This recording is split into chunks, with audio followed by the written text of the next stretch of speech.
Ladies and gentlemen, welcome back to Group Chat. We got a hot episode. We got a quick one. D's out, so it's me and Anand. We're going to give you a quick rundown of everything you need to know. We got some COVID news. There's some interesting news about people's savings accounts and what is in them and what direction. D might be homeless. D might be homeless, by the way. Stay tuned. If you're in New York, D might need your help. So stay tuned, and you might need to get active in the DMs because D could be panhandling in Times Square tonight. Rescue D. Hashtag rescue D. So we got COVID news. We got some Peloton news, which I know D's going to have some FOMO about. We have huge news out of the world of, I guess we'll say crime, podcasts. Mm-hmm. The podcast that started it all just had a huge victory, I think you would say, on Monday. So we should talk about that. Yep.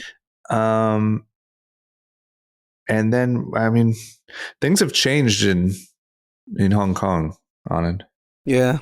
We're going to talk about a little something that happened there that I just realized I'll probably never go to Hong Kong in my life, which is sad. And you said you might never go back. The screensaver is all we got. All right. Well, I'll make that work. You ready? Let's go. Let's go. Cash. Ladies and gentlemen, Group Chat. Cash. It's $1 trillion. Hot. Hey, Anand. How's it going? It's good, man. We're D-less. We're D-less. He's out in the New York. The UN invited him out. They wanted him, Biden, other world leaders. He called the company ghost because you couldn't find him. He disappeared. So he's in New York. He had a red eye, and because of the UN going on in New York City, he said the traffic has been absolutely insane. He couldn't get a hotel room. As of right now, I know Javier's been working on it. He might be homeless because there's no hotels in New York available because this is a last minute trip. He went there with no hotel booked? That is correct. Oh, and it's like the tail end of Fashion Week. I heard, because we were supposed to go there this week. We're going to go later instead. But I heard it's like one of the worst weeks for hotels in New York, like of the whole year. Yeah, I think an entry-level hotel, meaning probably a 3-star, is like $750 a night. So you can imagine what a nice hotel is going for. Maybe a Kathy will take him in. He said he met a lot of Kathys. Yeah, he might DM him if you find out if this pod's out by tonight. Yeah, if you got a couch, he might be wandering the streets of Soho looking for a place to sleep. So he flew into LaGuardia, which is the closer of the airports. Not LaGuardia, Newark, which is closer than JFK. The last time I did the red eye, I think it only took like 45 minutes or something. He was in the car for 2.5 hours. Wow. Oh, yeah, he's fucked. Oh, man. I can't believe he just flew out there blind. It's commitment. Okay, that's commitment. That's what you got to do. I heard it's really bad, and hopefully he figures it out.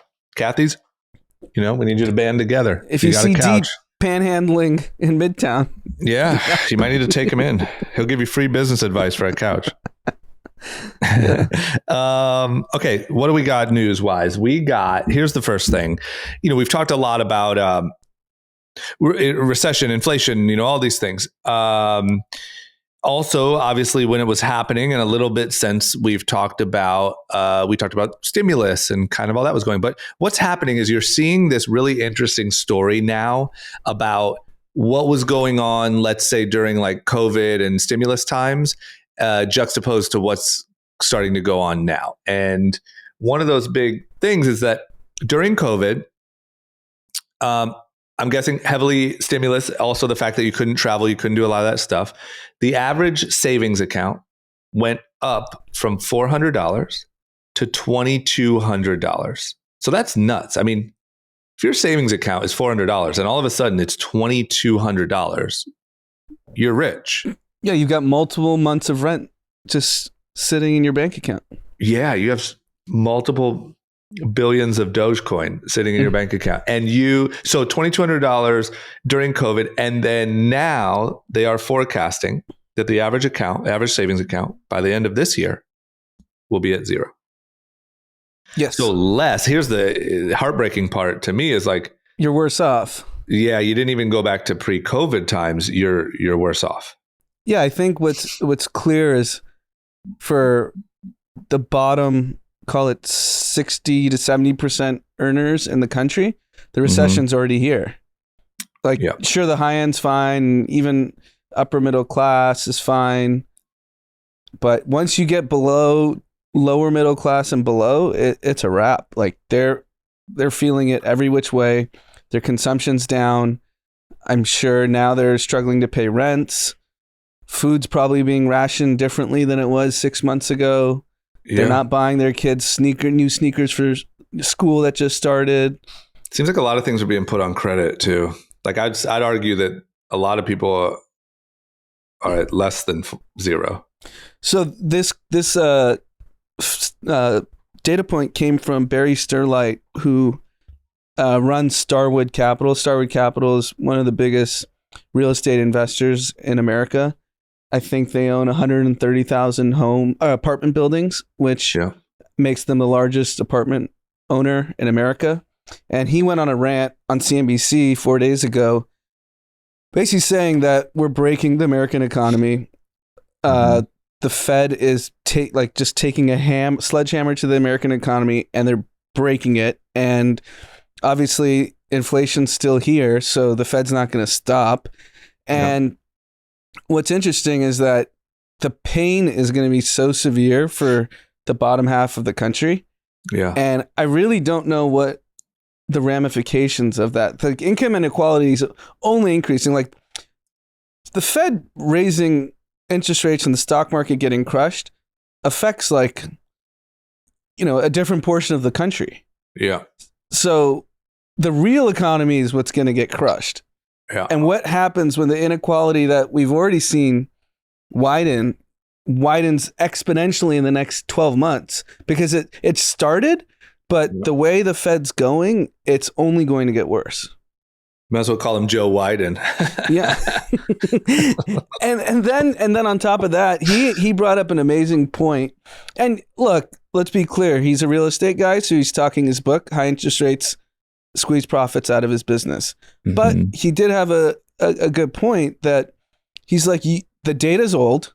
Like all the data they're making on is like from last month, which is what we always talk about. And then he said the thing that we've been screaming from the mountaintop for everything is like, why aren't you calling me to ask what's going on in the real economy? I'm the biggest owner of apartments in America. Yep. Why aren't you calling Doug McMillon, the CEO of Walmart, and say, hey, what's the Walmart customer? Between the biggest apartment owner and Walmart, that's America. Yeah, you can figure it out in 2 phone calls. It's just wild to me that those types of people aren't more connected. Like that it doesn't work that way. Seems like a bunch of people that know shockingly little about how the economy actually works, just making judgments and guesses. And like, did you see that Joe Biden thing of him on 60 Minutes saying like, oh, what's the big deal? Inflation is barely even up. Yeah. You take it to last month. It's just like, whoa, man, like that's one of the amazing things about the internet is I think that 20 years ago, a president could say that and the vast majority of people would never hear any different. And they'd be like, okay, I guess that's the case. I guess I'm confused. But now it just gets ripped to shreds in a second. But that's just crazy that's the messaging. Yeah. I mean, we've already lost from year to date $7 trillion in the stock market. So crazy. And in 2021, peak 2021, it was the biggest asset inflation we've ever seen in such a short period of time. Mm-hmm. And everyone was kind of feeling good about their economic position. Because even if you went from 400 to 2,200, that's massive. Yeah. And now we're setting people back below they were in 2019, which is what's really sad. Scary. That's really scary. And it's really sad that I would say it seems fair to say that there was a boom in like interest in investing in 2021. So Mhm. Robinhood, obviously crypto. But it's kind of sad. Like that was really positive at the time. Remember we were even saying like that it's awesome about Robinhood that retail investors, finally people are democratizing investing and finally you have a chance and whatever. But so many people's first experience with investing was horrendous. Right. You know what I mean? Like, think about that. Like you tried to do the right thing. You probably took some risky bets. You thought you were doing the smart thing with your money. And most of those people, I feel like, lost a significant amount. I mean, it depends on what you put your money in, but there was a lot of money lost. Yeah. And because like, if you think about it, you're the guy that went from 400 to 2,200. You're like sitting at home bored. How do I get that 2,200 to $8,000? Yeah. And then they went into options, Dogecoin, all these like get rich quick, potential things. And then they go on Reddit and they see the one story of the guy that like got, or multiple people saying, oh, I got my Lamborghini, blah, blah, blah. And like romanticize this, like, let's bet it all. You can win. And they all got smoked. It's pretty fucking wild. Well, I agree, man. I think the roughest thing here is that it doesn't seem, I don't know, for some reason a couple of weeks ago it felt kind of bottomy. I don't know why, but to me now it feels like we're not even close. Well, it depends what you're talking about. I think the real economy is going to just sink dramatically. Yeah. The stock market, unfortunately, doesn't, as we saw during COVID, doesn't pace the real economy. So I think the stock market will be choppy for a long time until there's clarity that this whole thing is like behind us. But when the real economy starts really cratering, which I think is going to be definitely this next quarter, like Christmas must be a disaster. Yeah. I think it's going to be. Because everyone has too much inventory. So there's going to be crazy sales and stuff like that. But I think everyone's going to be dry, going to be cleared out. Yeah. Barry Sterlight, one of the things he said in his interview was that 20% of consumers are going to spend 50% less on Christmas. Yeah. I mean, I saw articles, a few of them over the week that were talking about how Target and Walmart have canceled over $1 billion of POs. That's wild. And the article was, and Target's significantly smaller than Walmart, and they've canceled over $1 billion. They both canceled over $1 billion. But, the articles. We've been in that position as in apparel where you can, 5-4, for example, in 2007, 2008, the Buckle canceled an order. I think maybe it was like 750,000. I forget the exact number, but for us, that was like, we almost went out of business because of it. Yeah. Because you're still on the hook with the manufacturer. Yep.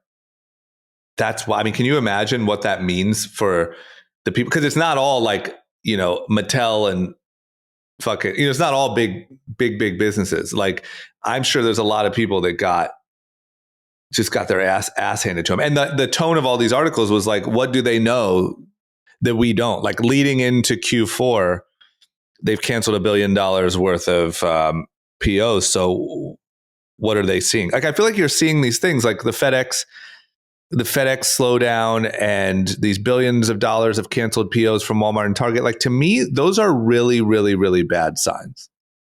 Yeah. I mean, and the Fed is making decisions based on past data. So if you're looking forward, and we know Christmas is going to be a disaster, we know Target's canceling POs, we know Walmart's canceling POs. This is all information that you can just go on Wall Street Journal and find out. But we're seeing data from last month and say, we got to ramp it up. That's the problem. They're about to ramp it up, right? I mean, aren't we right on the verge of another rate hike? Tomorrow, we'll see another trillion leave the stock market. Oh my God. So everyone's predicting 0.75. What's everyone predicting? Or is there no 0.75 is what's predicted. And people are saying there's probability of like, I think sub 20% that it's a full percent. I guess the real point is, if you're doing 75 now, 75 next month, just do it all right now. Why not, right? Yeah. Like, there's no good argument against it. Speed it up. Yeah. And also, like, if you are acting on old data and you're making mistakes, you're going to slowly roll into these late mistakes as opposed to just making a hard decision and seeing what happens and correcting quicker as well. You know what I mean? Yeah, I know. And people, I mean, the data's there. In December, they said inflation, the Fed said inflation was transient. So these are the same people we're trusting to get us out of it. Yeah. Yeah, we're fucked, man. I think there's going to be so much unnecessary damage. Like it's going to suck anyway, and it needs to suck. But I think there's going to be so much unnecessary extra damage.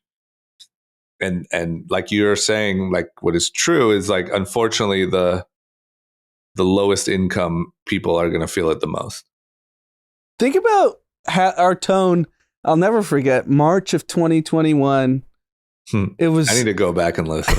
The roaring 20s market was it was just never goes down. We were all jabbed up, back in the real world, going to restaurants, high on vaccine.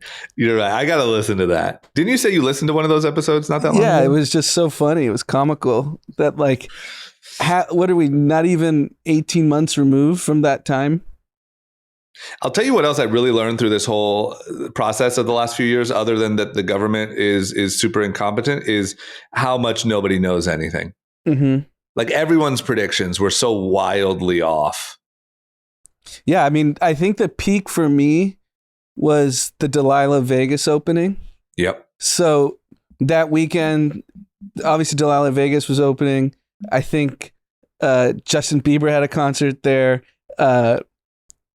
Joe Rogan was doing something. UFC was there. Yeah. And the stock market was ripping. I was like, life is great. Freshly jabbed. Yeah.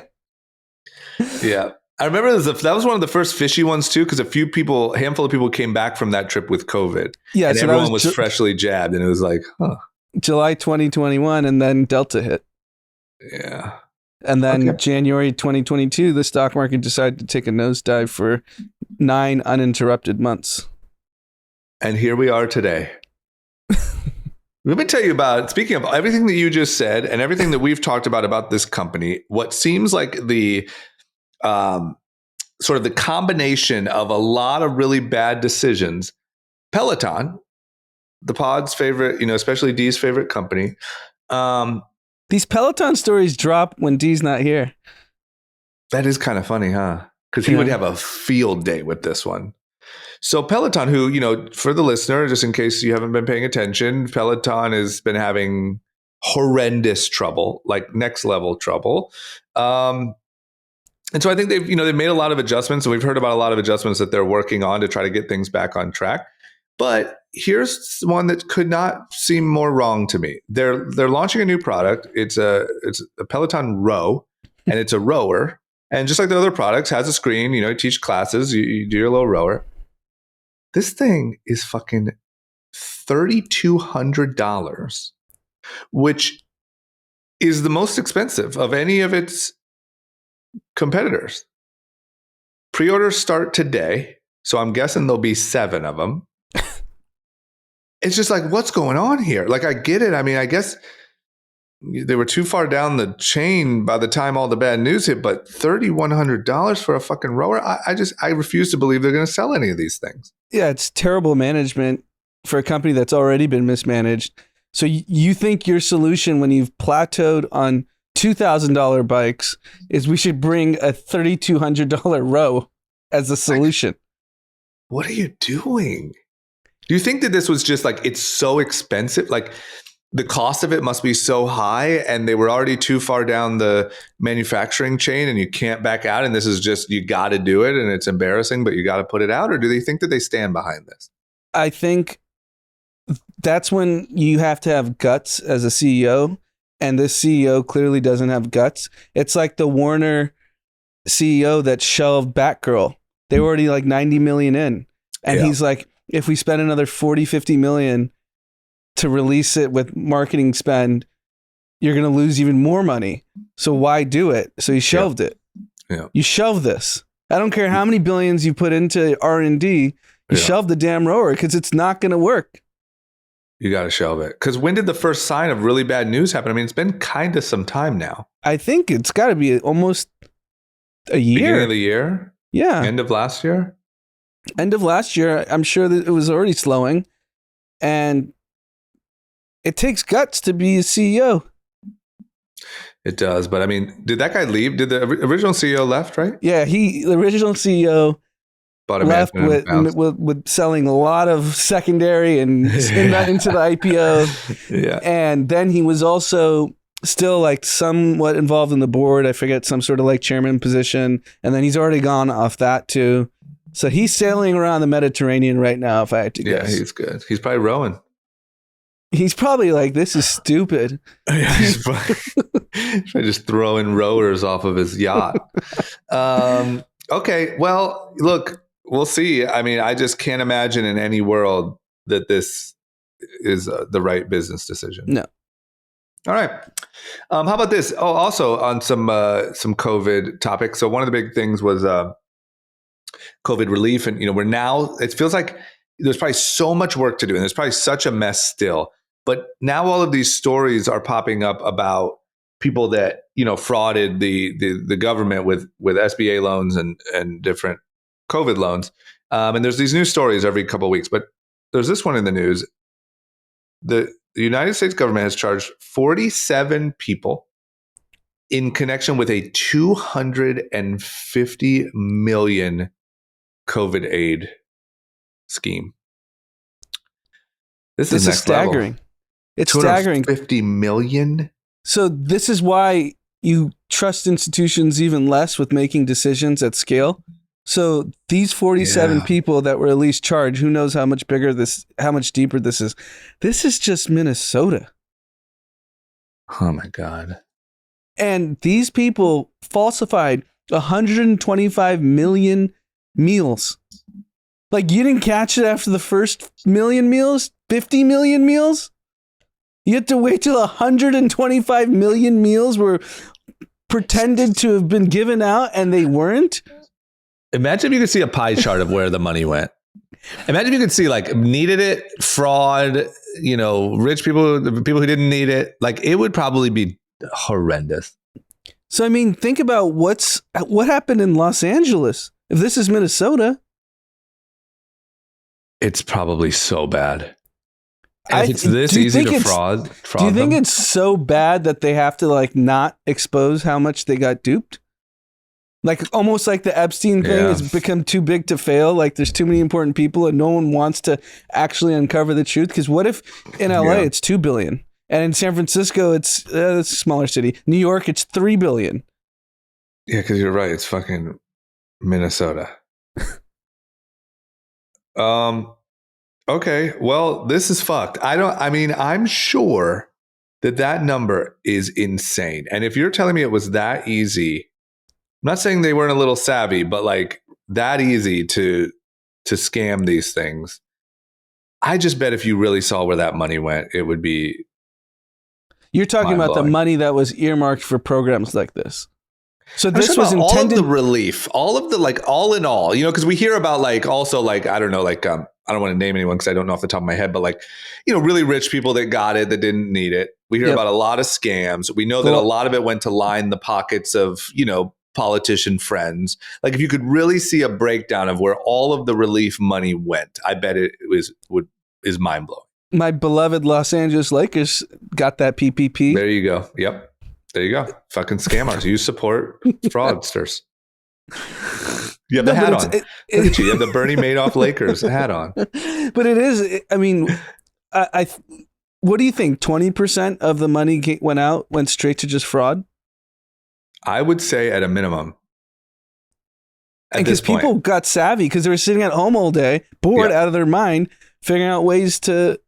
Yeah, even minor fraud. Even if you just consider someone that spiced up the numbers and you baked in that percentage, and then someone who I bet you people were frauding the shit out of this program. Especially, and in California, the only major bust I think were those employment scams. Remember? Mm-hmm. People were flying in from other states, looking at addresses and filing for unemployment because California gave out some of the most unemployment. Yeah. Is that the only thing that happened in California? Can't be. It can't be, man. There's so many. I bet you there was so many. You just know when you see this level of thing, anytime you see 47 people, 250 million and Minnesota, you know that what was happening was way crazier. Because there's in more the money whole in the other country. cities, right? If Yeah. they're earmarking this for meals in Minnesota, then you're talking and like, I don't want to sound rude here, maybe, but I also feel like there's just more like savvy people naturally in bigger cities, or more, tighter operations. Like I feel like people were going nuts on this. and just like we just said, people were flying in to California to falsify employment. Yeah. Don't you think everyone was flying into California to defraud the state of every other thing that we were giving out because there's just more money here? Yeah. And then like fucking rob the Grove while you're at it on the way out. Pick up some shoes, pick up a couple million in PPP and keep it and moving. then take off back to your hometown. And at least all these people put it in crypto and stupid shit, so they probably lost it. That's the other part. They're not even going to recover it. I guarantee you they lost it. No, that thing's in NFT somewhere. Okay, next up, this is a big one. So years ago, I mean, I don't know, maybe a decade ago now? 2014. When did the podcast come out? Serial podcast was 2014. Okay. So 8 years ago, the Serial podcast came out. And we were both into it, right? Weren't we talking about it in the office, you and I? Okay. Definitely. So me and Anand were super into it. And I think you put me onto it, started listening to it. It was one of the first real like kind of mystery, podcasts. Now it's a huge genre. And it was about Adnan, not to be confused with Anand. That was a rough time for me. Yeah, we actually called you Adnan a lot. Yeah. So Adnan Syed or Syed. Okay, Syed. It was about his story where, for anyone who hasn't heard, I know it's a pretty big story, but it was this story about, this high schooler, Adnan, who, allegedly murdered his girlfriend. And so the whole podcast was essentially about how really the woman doing the podcast and narrating it and doing all the interviews, just felt like it was fishy, felt like he wasn't guilty. And so did interviews with him and all the people involved. It was so incredibly well done. Like I said, it launched that whole genre. And I think it kind of left everyone, like millions and millions of people listen to that. And it was sort of like, I listened to the whole thing and it was like, sure, there's a chance he was guilty. I mean, it wasn't no chance, but it seemed pretty likely that he wasn't. At least that's how the podcast made it seem. He seemed like a nice guy. I don't know. And then, I know that the people who have been following it really closely, like over the years, it's definitely had, all these attempts to get it thrown out or to get retrial or to get all this stuff. It has now officially, after how many years ago did he get arrested? So he's 41. He's 41 today. He was 17 when the murder happened. He got convicted at 19. What I don't know is if he spent those 2 years on trial. How does it work? Do you stay in jail? Yeah. He's been behind. I mean, I doubt he was out on bail. He has been behind bars for 23 years. Yeah. 24 years. Okay. So this guy's been behind bars for 23 years. His sentence was just vacated on Monday. He's out. He's free. You could see the video on Twitter, anywhere on social media of him walking out. And from the podcast, which was, I thought, really cool. And if if you're too young to have been around when podcasts, like, go listen to it. I think it's like a 10, 12 part series. I forget. Yeah, it's worth it. It's incredible. And Adnan, who's the subject of the show, is in prison giving these interviews to the podcast. So it's so fascinating. She would say, this evidence says this. And then he seems like a rational, normal guy, but a lot of the things he said too didn't add up. Yeah. Like, it was a little fishy. It was a little fishy. And if you poll 10 people that listen to the podcast, 5 would say he should be free. 5 would say, throw the book at him. Good point. Yeah. And I think that was the genius of the show, because you could walk away thinking anything. And at the minimum, it was very clear that the evidence and the way the trial happened was so bad. Yeah. And it didn't even give you a shot to be like definitively thinking either way. Yeah. And he had I feel like I have to re-listen to it. He had an attorney that died in the middle of the trial, and the new attorney was just completely incompetent. And I mean, there's also the point that he could have pled to something else if he had a savvier attorney, and he would have been out by the time the podcast was even came out in 2014. Yeah. So I mean, I will say 24 years, if it's in question, he should be out no matter what happened. Yeah. Yeah. If it's that sketchy. But it looks like what happened, they suppressed that they had 2 other suspects, right? Mm-hmm. So they had suppressed in evidence or whatever in the trial that they had 2 other suspects that were both had previous, crimes committed. I believe at least one or maybe both of them had violence against women in their past. One of them had threatened to kill the girlfriend who was murdered. It looks like, if I'm reading this right, and they suppressed that, and that's what did it. But I mean, you're right. 23 years with that fishy of a trial, he should be out anyway. But this is just, this guy's got to go. What's he do? Yeah, he has to go start a podcast. Yeah, Netflix and a podcast tomorrow. There'll be a bidding war for his story. Netflix does a great job. I feel like that's the right home for him. I don't know what, you never know what someone's actually like, but the guy really portrays you feel good about him. Mm-hmm. I'm watching him walk out of prison right now, and I'm like, look at him. He looks in good spirits. He looks like prison didn't. That's the thing that was really crazy for me listening to the pod because of all the interviews. It's like, dude, I'd be way angrier if I knew I didn't do it. Yeah. And it's already, at 2014, it had already been 15 years that he's been in jail. Which is also a little fishy. Yeah. Why are you in such a good mood? He seems super chill, right? Seems like you might have known he belonged there. Anyway, this is and I'd imagine, man, think about it. Baltimore, you're convicted of murdering a 17-year-old girl. What kind of prison are you in? Yeah. And he was not like a gangster. No. Yeah, I bet that was rough. Okay, well, I can't wait to see what happens. And look, assuming he is innocent, props to him. I mean, if he's innocent, this is an absolutely incredible story. I mean, obviously 23 years behind bars is horrendous, but the guy's out. It's crazy. Yeah. Okay.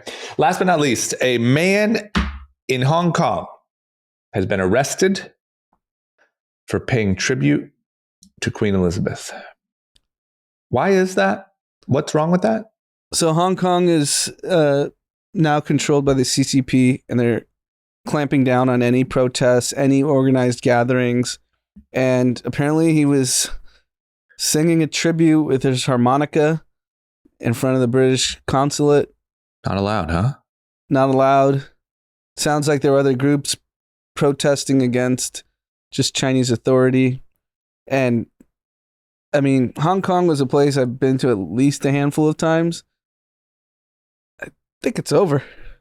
I don't think I'd go back. Because this type of thing would not have happened there. No chance. It was all expats. From people that I've talked to there, the expats have all gone. There were places in Hong Kong, with, like the main area where the restaurants and bars are. You could be at a restaurant and it's just like all Europeans and Americans. You don't even see an Asian person. Really? Yeah. That's done. That's gone. It's done. I mean, if this guy was really just, I guess I didn't even realize like you couldn't do that. I didn't think that was like anti-China. I mean, it's not, like what if you're just a big fan of the Queen? What if you love Queen's Gambit or whatever? Crown. It's a crown. Queen's Gambit is the chess player. That's the chess one. Yeah. What if you love the crown and you're just a big, fan of the fucking, I don't know. I guess I just, silly me, didn't realize that was taken that seriously. Yeah, I think that's just, Hong Kong's clearly just China now, so the same rules that apply in Beijing apply in Hong Kong. You can't sing tribute to the Queen in Beijing. That's a bummer. I never got to go to Hong Kong. I never got to go to China. But you went to Hong Kong? I went to Hong Kong. Yeah, I'll probably never. Safe there, Ben. Back then. I might never go to Hong Kong. I don't think you can. Not after this podcast. Yeah, right. Okay. All right, well, that's all we got. We got a shout out. Jordan, got a shout out. Take it Jordan. away. Yeah, you're the reader. Alrighty. Shout outs from Liz Montoya. She said, "Hi D, tomorrow's my husband's birthday and he's a big fan. Huge. He's actually the biggest. Some people may I say. heard he's the biggest fan. The biggest. He's actually turned me into a fan of how much he listens to y'all. Nice. I want to give a special shout out to my husband who turns 28 today. He's my best friend and he has the kindest soul. Wishing you a very special birthday and many blessings. P.S. We're in the process of buying our first home, so wish us luck and go Chiefs. Good luck with the home. Good luck. And I mean, happy birthday. And mortgage rates are at 6.3%. So really good luck. yeah, really good luck. Maybe wait a little bit. Yeah. But I don't know. Do whatever you want to do. I also noticed that she put her full name and the husband is just husband. So husband, you know who, we're talking to who you. you are. Yeah. Okay. Good stuff. That's all we got. Everyone have a great, I guess I'll say have a great middle of your week because we will see you on Thursday. And thanks for listening. Buckle up for that rate hike. Peace. Bye-bye.